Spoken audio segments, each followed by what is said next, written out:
예, CBS 라디오 박종희 한판승부 2부 문을 열었습니다. 특혜성 환매다, 정치적 공작이다.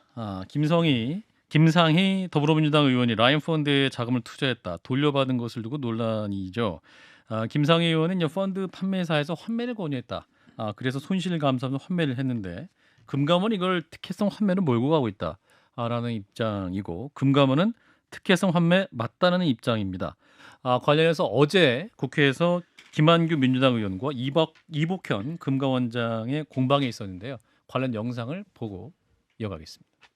예, 어제 국회 장면이고, 이런 가운데 김상희 의원에게 환매를 권유했다는 미래에셋증권에 대해서는 검찰이 수사에 착수한 상황이기도 합니다. 지금 벌어지고 있는 상황, 라인펀드 피해자들을 대리하고 있는 분이세요. 김정철 변호사 모시고 말씀 듣겠습니다. 변호사님 어서 오십시오. 네, 안녕하세요. 네, 진 교수님. 안녕하세요. 참 그 라인펀드는 거는 어떻게 됐나요? 지금 1심 저희가 전부 승소한 상태에서 전부 승소. 대신증권 상대로 해서 지금 항소심이 9월 21일 날 선고입니다. 그래서 네. 지금 조만간 또 나오시겠네요. 조마조마하게 기다리고 있습니다. 예, 라인펀드 문제에 대해서 또 가장 잘 아시는 분이어서 저희가 모셨는데, 자, 일단은 김상희 의원이 라인펀드 투자금을 돌려받은 걸 두고 논란이 뜨겁죠. 문제가 된 게 그 라인 마티니 전문 투자형 사무 투자 신탁 제4호, 그러니까 줄여서 라인 마티니 4호입니다. 근데 김상희 의원의 말은 펀드 판매했던 미래에셋증권에서 환매를 신청하라고 해서 자기는 환매를 했고, 오히려 이제 손실도 봤다. 본인은 네. 2억 원을 처음에 넣었던 거죠. 네네. 거기서 이제 일부 손실을 봤다는 거고. 그래서 뭐가 문제가 되는 겁니까? 자, 근데 이 건 보기 전에 네. 라임을 또 잘 모르실 수 있으니까 네. 그 당시에 라임 펀드를 사는 거는 약간 위험을 감수하는 뭐 약간 보기 좀 이상한 거였습니까? 아니면 그냥 금융권에서 안정형 판매하는 펀드냐? 상품 중에 하나였습니까? 그러니까 이제 원래 그 펀드 자체의 상품이. 그 성향에 따라서 이거는 이제 모든 펀드들은 기본적으로 사모 펀드는 위험성이 좀 높은 편이죠. 예. 그래서 이제 위험성을 어느 정도는 설명을 듣고 투자를 설명하는 게 맞는데, 원금 손실의 위험이 있다. 네네. 그런데 이제 라인 펀드의 경우에는 이제 판매하는 쪽에서 완전히 완전하다. 이거는 뭐 담보가 다 잡혀 있고 뭐 손실 날 가능성이 없다. 보험도 돼 있고 뭐 이런 식으로 이제 이런 설명을 식으로 해가지고 결국 이제 투자를 받았기 때문에 지금 문제가 되고 저희가 소송을 하고 있는 부분이고요.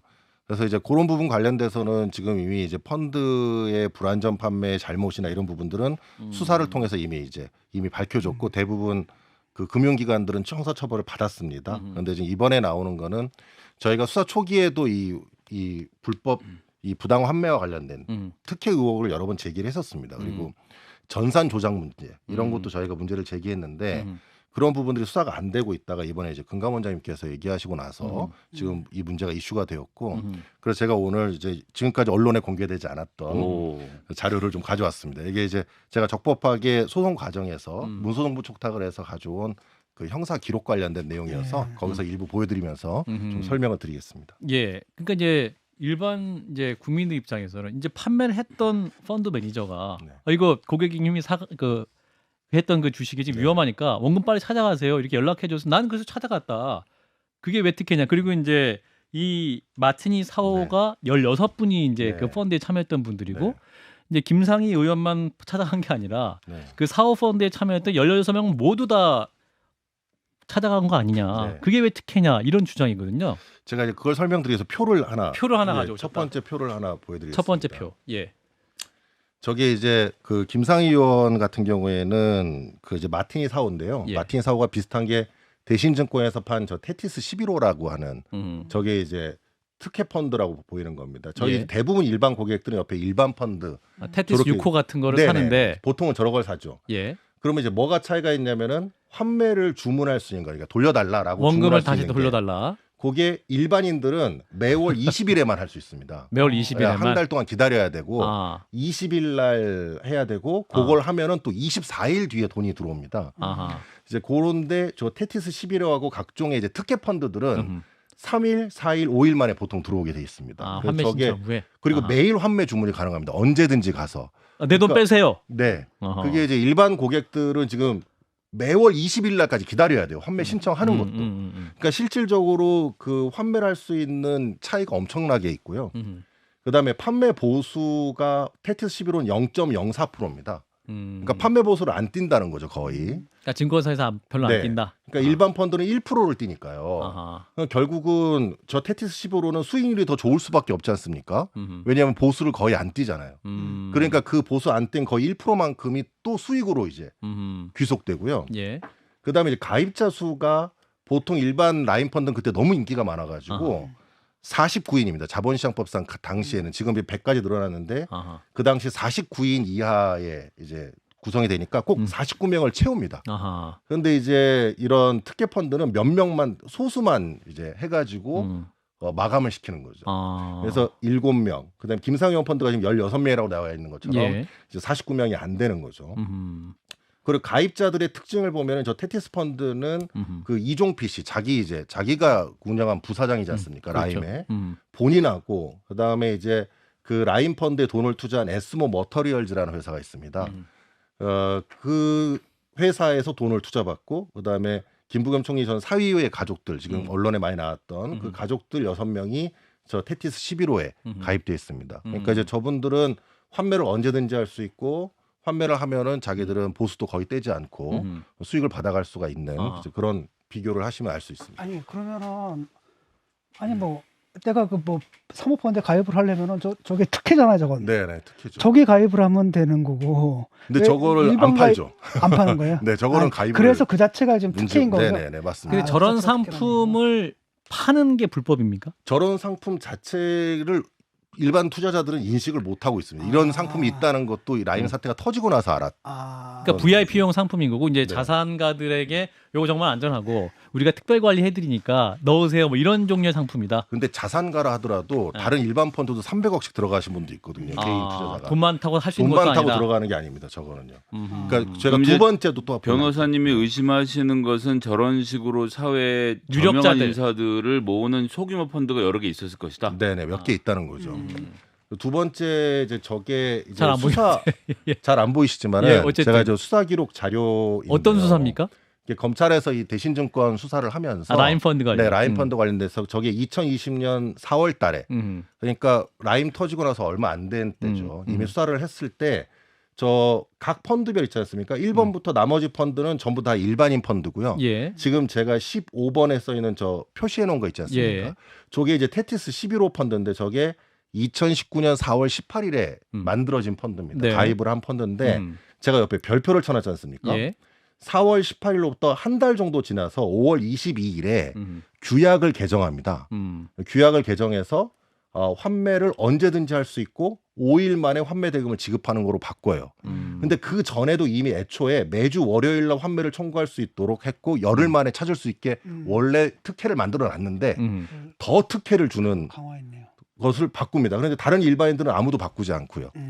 저렇게 해서 이제 특혜를 주는 규약을 변경해 줍니다. 근데 저렇게 변경하는 이유가 저 당시 때부터가 저 4월 5월 달이 규약이 변경됐지 않습니까? 예. 5월 달에 대신증권 감사실에서 이게 대신증권에서도 라임 펀드가 좀 위험하다고 생각을 한 거예요. 그래서 앞으로 팔지 말아라. 이게 이제 나오는 시점이 저 시점입니다. 그러니까 이 펀드가 어느 정도 위험하다는 걸 인지하고 있는 시점인데 그러면 돈을 빨리 빼야 되지 않습니까? 이제. 그걸 빼려면은 저런 규약 변경이 필요했던 거죠. 그래서 저렇게 모든 규약- 펀드가 아니라 특정 아니, 펀드만 저렇게 규약을 변경해서 네네네. 판매가 쉬울 수 있도록 쉬울 수 있도록 바꾼 거죠. 저 바꿨다. 하나만요. 하나만 바꿨다. 네. 다른 일반 투자자들은 전혀 변경하지 않았죠. 그러니까 저 펀드 얘기 뭐 이제 김상희 의원 관련된 건 아닌데 네네. 이렇게 이제 어떤 특정인들이 가입한 소규모 펀드들이 이런 식으로 해서 어떤 그 환매를 특혜성을 보장해 주는 선례가 있는데 네. 김상희 의원 사례도 그런 유사한 사례가 아닐까라고 환매 추측하시는 날짜를 보면 그렇습니다. 환매 날짜를 환매 보면. 날짜가 4일에서 5일 내에 환매할 수 있도록 돼 있으면 이제 저런 펀드인 거죠. 보통은 다른 고객들은 다 25일이 기다려야 되는데 5일짜리가 있는데 그게 지금 김상희 의원 마티니 사호 같은 경우에도 5일 뒤에 5일 뒤에 받을 받을 수 수 있게 있고요. 했다. 일주일에 2번 환매를 신청할 수 있습니다. 그러니까 한 달에 8번을 환매 신청할 수 있게 구성돼 계시고 그렇기 때문에 이제 다른 펀드하고 다른 거죠. 그러니까 이제 어떤 고객들은 정말 어렵게 환매 받을 수 있는 거고 네. 어떤 상품은 쉽게 환매 받을 수 있는 상품을 만든 거네요. 네, 네, 맞습니다. 그러면 그거를 그럼 어떻게 봐야 됩니까? 그게 위법인가 불법인가 특혜인가? 그러니까 환매를 미리 해준 거. 그러니까 아직 부도 사태가 발생하기 전에 예. 미리 해준 거는 증권사 직원이 정보를 미리 알았기 때문에 음. 그 환매를 하라고 하는 거거든요. 예. 그러니까 보통 증권사 직원 절대 환매하라고 하지 않습니다. 자기 돈 빼가라고 네네. 그러니까. 왜냐하면은 어. 기간이 만료가 되잖아요. 설사 기간이 만료가 되면 음. 고객님한테 이러죠. 이거 한 번 더 연장하시죠. 그래서 롤오버라 그래가지고 그걸 계속 연장을 됩니다. 그래서 대부분 라인 펀드의 투자자들은 뭐 6개월 1년 있다가 또 다시 또 연장하라 그래서 또 연장하고 계속 연장을 하는 거지. 증권사에서 연락이 와가지고 환매하라 이런 경우는 이제 실질적으로 없는 단계이고. 예. 근데 이분은 환매하라는 전화를 받았다는 거 아니에요? 받았다는 거 아니에요? 그게 이제 저는 이제 문제라는 거. 그게 왜 문제인지를 제가 이제 설명을 드리겠습니다. 아, 예. 세 번째 자료. 또 요거 이제 수사 기록에 있는 겁니다. 예. 요거는 2020년 4월 달에 금감원 직원이 이 검찰에 가서 진술한 내용입니다. 예. 금감원 직원이 어느 정도 다 확인을 했습니다. 예. 그랬더니 이제 요거는 라인 펀드 중단 사태가 이미 벌어진 이후예요. 그래서 이제 이미 이제 환매가 더 이상 안 됩니다. 그런데 이제 개인적으로 그 장 센터장이 개인적으로 어디 몇 센터장이죠? 사람들한테 장영 그 대신증권 대신증권 센터장이 네, 센터장이 그 저기 제가 이름을 가려놨는데 저분들한테 돈을 미리 빼줍니다. 그 이미 이제 더 이상 돈이 빠져나갈 수가 없는데 증권사에 있는 센터장이 자기 고객을 선별해가지고 그 사람들한테만 돈을 빼주는 행위를 하거든요. 그러니까 요거는 이제 손실 보전 금지와 관련된 자본시장법 위반의 문제입니다. 그래서 금감원에서 요거를 문제가 있다 그래서 통보를 하고 수사를 해달라고 얘기했고 처벌을 요청을 했는데 예. 당시 수사가 안 됐습니다. 이렇게만 해놓고는 더 이상 수사 안 하고 처벌도 안 했던 것이고요. 그 다음 또 또 자료, 또 다른 자료가 있어요. 예. 이게 이제 이것도 마찬가지로 그 금감원 직원이 예. 가서 진술한 내용입니다. 예. 거기 보면 이제 녹음 파일 활용했는데 그 내용 중에는 내가 8월 20일경 저게 이제 2019년 8월 20일입니다. 예. 2019년 8월 20일경 내 고객이 환매가 나왔으면 더 일찍 사태가 터졌겠지. 나는 너희한테 계속 기회를 줬잖아. 그리고 너희는 무조건 막아달라고 해놓고 왜 이렇게 돼 있지 않습니까?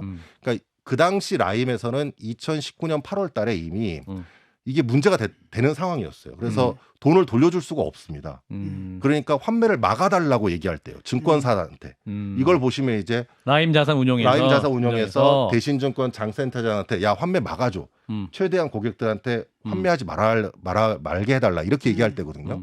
그런데 지금 김상희 의원 같은 경우 지금 환매를 미래에셋에서 먼저 전화 와가지고 환매를 하시라고 이렇게 얘기했다는 거 아니겠습니까? 그러니까 저기서 너희는 무조건 막아달라고 해놓고 왜 이거는 이제 대신증권에게 한 말이죠, 그죠? 아닙니다. 저게 라임이 이종필한테 얘기하는 겁니다. 라임이 이종필한테 네. 이종필이 그 라임 자산운용의 그러니까 부사장이 일반 투자자들한테 무조건 환매 다 막아달라고 해놓고 해놓고 네. 어떤 투자자한테는 전화거리 걸어 지금 환매하실 타이밍입니다. 그렇습니다. 얘기를 했다는 얘기잖아요. 그러니까 지금 일반 라임 피해자들의 입장에서는 굉장히 분통이 터지는 거예요. 그치. 저번에 이제 김한석 씨도 나오셔가지고 얘기했지만은 김한석 씨도 8월달에 환매하러 갔습니다. 증권사에. 그거는 오라고 한 것도 아니고 본인이 가는 건데. 와 좀 환매 좀 해달라. 나 지금 보증금도 좀 빼야 돼. 해줘야 돌려줘야 되고 지금 내 이런 사정이 있으니 그랬더니 아 이거 너무 좋은 건데 이거 그러시면 안 된다. 이렇게 얘기를 하고 대신증권에서는 아예 이 설명회를 엽니다. 그래서 고객들 모아놓고 안전하다. 그래서 안심하라. 안심하시고 팔지 가만히 말아라. 있어라. 제가 그 녹취록도 다 가지고 있고 녹취 파일도 가지고 있습니다. 이 고객들이 다 녹음한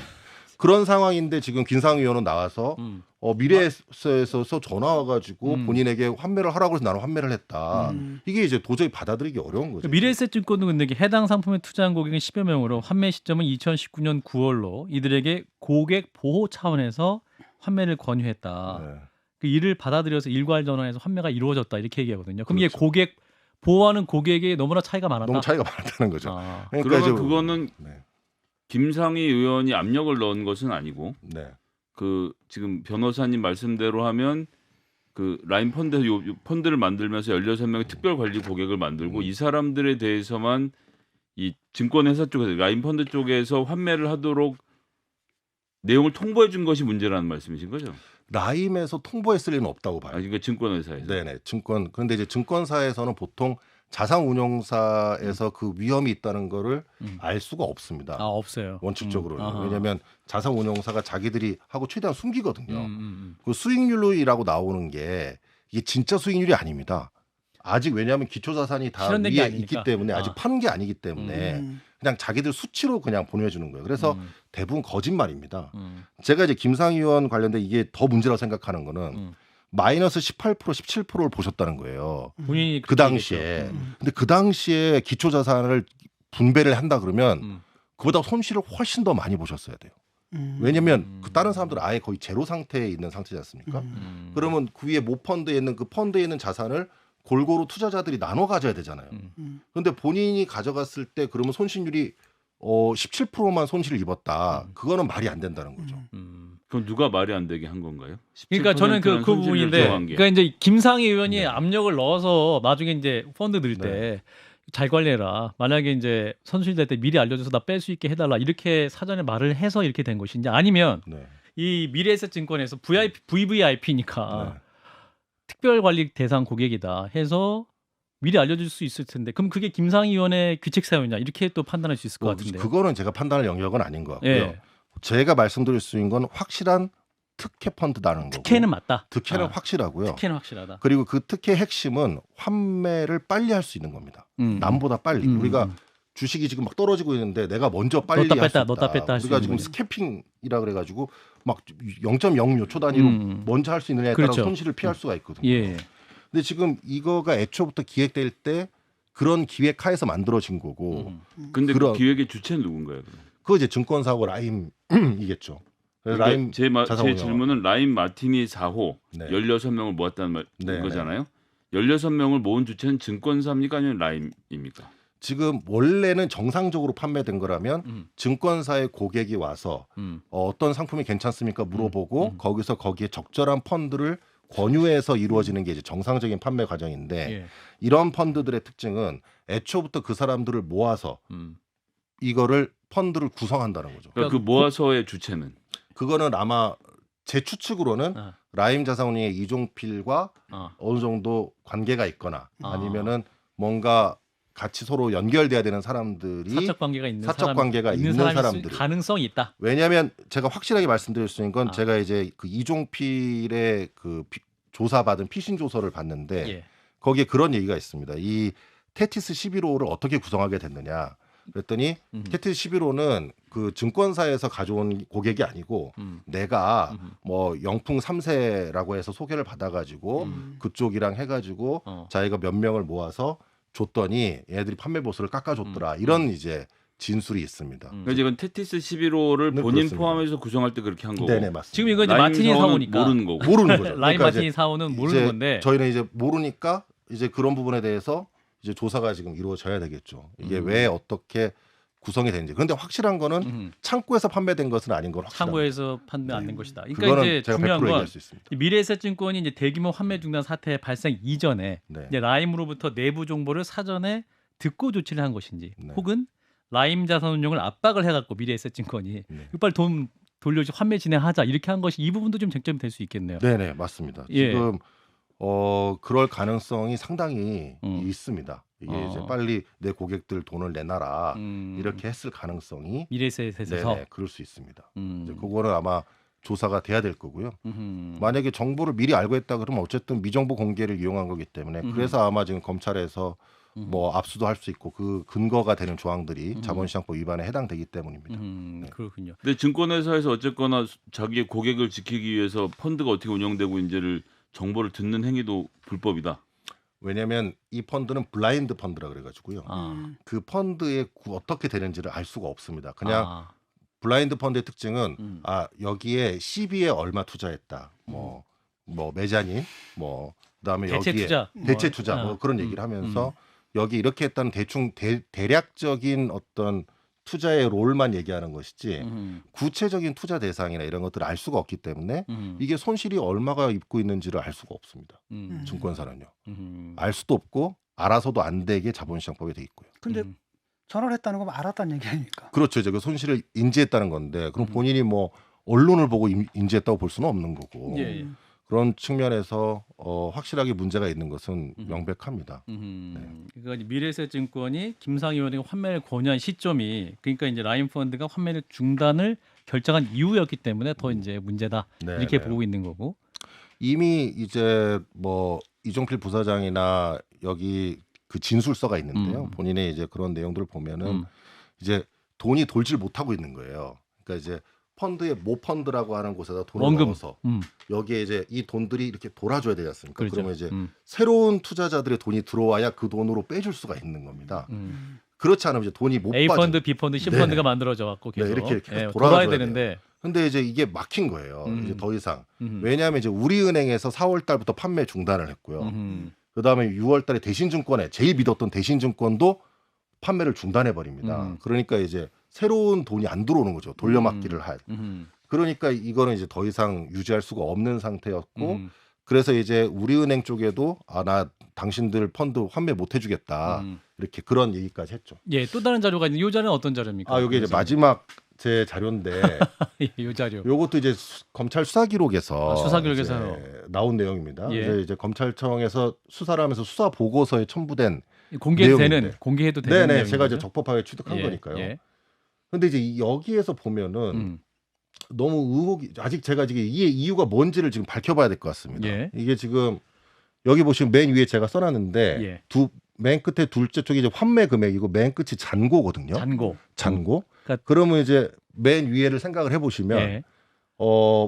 투자금이 있고 환매를 얼마 받았으면 나머지 잔액이 있어야 되지 않습니까? 그렇죠, 그렇죠. 그리고 이제 저 하얀색으로 된 거는 옆에 잔고가 다 써 있습니다. 이렇게 아. 이제 잔고가 있거든요. 예. 근데 제가 연두색으로 이렇게 잔고가 없다. 칠해놓은 거 있잖아요. 아. 얘들은 환매가 안 됐는데 잔고가 없습니다. 찾아가지 않았는데 잔고가 없다. 네네네. 그 뭐예요 그러면? 진중권이라는 이름으로 2억을 넣었는데 네. 찾아가지 않았는데 진중권 계좌에 통장에 잔고가 아무것도 없습니다. 없다. 증권 계좌에 아무것도 없다. 아무 없어요. 그럼 이제 저게 일괄되면 좋은데 어떤 고객은 잔고가 있고요. 어떤 고객은 잔고가 없습니다. 이거를 저게 증권사에서 임의로 조정한 것 같아요. 제 지금 의혹은. 그러니까 누구한테는 주고 누구한테는 안 주겠다는 거를 생각하고 있는 것 같습니다. 그 대표적인 이유로는 저희 중간에 보면 이제 에스모 머터리얼즈가 이제 저 2018년도 8월경인가에 200억을 넣거든요. 예. 저 돈도 보면 잔고가 없습니다. 왜 그러냐면은 에스모 머터리얼즈는 라임 펀드에서 바로 며칠 전에 350억을 CB로 투자를 합니다. 투자를 하면서 조건을 걸어요. 내가 너한테 350억 줄 테니까 그 돈으로 다시 내 라임 펀드 사. 그러니까 결국 저 200억은 라임 돈입니다. 라임 돈을 주고 라임 펀드로 들어와 있거든요. 예. 그러니까 저거는 줄 필요가 없는 돈이라고 생각하는 거죠. 그러니까 저거는 그래서 환매도 안 했지만은 잔고도 안 써놓는 거죠. 그러니까 저런 고객들이 몇 명 있습니다. 쭉 해서 지금 저게 제일 많은 거를 제가 한 장만 추려놨는데 예. 저게 이유가 뭔지를 좀 밝혀봐야 될 것 같습니다. 저 장부 무슨 장부예요? 그럼 자기들만 갖고 있는 그런 장부인 거예요? 대신증권에서 자기네들의 고객 리스트를 관리. 고객 관리 리스트를 정리해가지고 아하. 이제 검찰청에 이제 제출된 내용인데 압수를 했든지 뭐 이렇게 해서 제출된 내용인데 저기 보면은 이상하게 잔고가 없는 것들이 지금 많이 있어가지고 그렇군요. 저런 것들이 이제 뭔가 선별적으로 뭔가 행위한 것으로 의심되는 부분들이 있습니다. 예. 공개되지 않은 자료 또 저희들에게 갖고 오셔서 또 설명 자세히 해주셨는데 앞으로 그럼 라임 펀드 사태 어떤 점이 규명돼야 할지 약 30초 남았는데 좀 마무리를 해주시면. 예. 일단 이게 지금 제가 이제 예전부터 항상 강조드리고 싶었던 건 이게 라임 펀드가 라임 자산운용이 부실하고 뭐 잘못하고 범죄를 저질렀다. 그거는 뭐 명백한데 예. 이게 증권사가 관여하지 않고는 이런 일이 벌어지지 못한다는 거예요. 아하. 제가 이번에 환매에 관련된 부분이 이 환매의 조건을 설정하고 규약을 변경하는 건 다 증권사가 같이 관여해야 됩니다. 아하. 그러니까 결국은 증권사가 깊숙이 이 사건에 관여가 되지 않고서는 이와 같은 대규모 사태가 벌어지기 어려웠다. 그런 부분을 이번에 꼭 좀 밝혀졌으면 좋겠다 이런 생각을 합니다. 네, 지금까지 법무부인 우리의 김종철 대표 변호사였습니다. 고맙습니다. 네, 고맙습니다. 좋아요? 구독. 알림 설정.